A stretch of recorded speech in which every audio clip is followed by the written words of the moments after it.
जय श्री श्याम। राधे राधे दोस्तों। प्राचीन समय की बात है। एक नगर सेठ धन दौलत और वैभव से संपन्न था। वह अत्यंत दयालु था।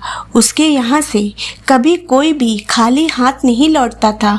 वह सभी को जी भर का दान दक्षिणा देता था, लेकिन दूसरों को सुखी देखने वाले सेठ और उसकी पत्नी स्वयं काफ़ी दुखी थे। दुख का कारण था उनकी संतान का न होना। एक दिन उन्होंने तीर्थ यात्रा पर जाने का निश्चय किया और अपने कामकाज सेवकों को सौंप कर चल पड़े। अभी वे नगर से बाहर ही निकले थे कि उन्हें एक विशाल वृक्ष के नीचे समाधि लगाए एक तेजस्वी साधु दिखाई पड़े। दोनों ने सोचा कि साधु महाराज से आशीर्वाद लेकर आगे की यात्रा शुरू की जाए। पति पत्नी दोनों समाधि लीन साधु के सामने हाथ जोड़कर बैठ गए और उनकी समाधि टूटने की प्रतीक्षा करने लगे।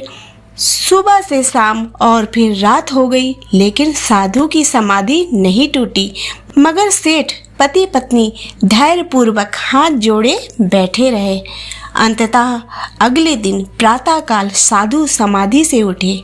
सेठ पत्नी को देखकर मंद मंद मुस्कुराए और आशीर्वाद स्वरूप हाथ उठाकर बोले, मैं तुम्हारे अंतर मन की कथा भाप गया हूँ वत्स। मैं तुम्हारे धैर्य और भक्ति भाव से अत्यंत प्रसन्न हूँ। साधु ने संतान प्राप्ति के लिए उन्हें शनि प्रदोष व्रत करने की विधि समझाई। तीर्थ यात्रा के बाद दोनों वापस लौटे और नियम पूर्वक शनि प्रदोष व्रत करने लगे। कालांतर में सेठ की पत्नी ने एक सुंदर पुत्र को जन्म दिया। शनि प्रदोष व्रत के प्रभाव से उनके यहाँ छाया अंधकार लुप्त हो गया। दोनों आनंद पूर्वक रहने लगे। तो दोस्तों, आशा करती हूँ कि आपको ये व्रत कथा पसंद आई होगी। यदि ये व्रत कथा पसंद आई हो तो इसे लाइक करें तथा चैनल को सब्सक्राइब करें।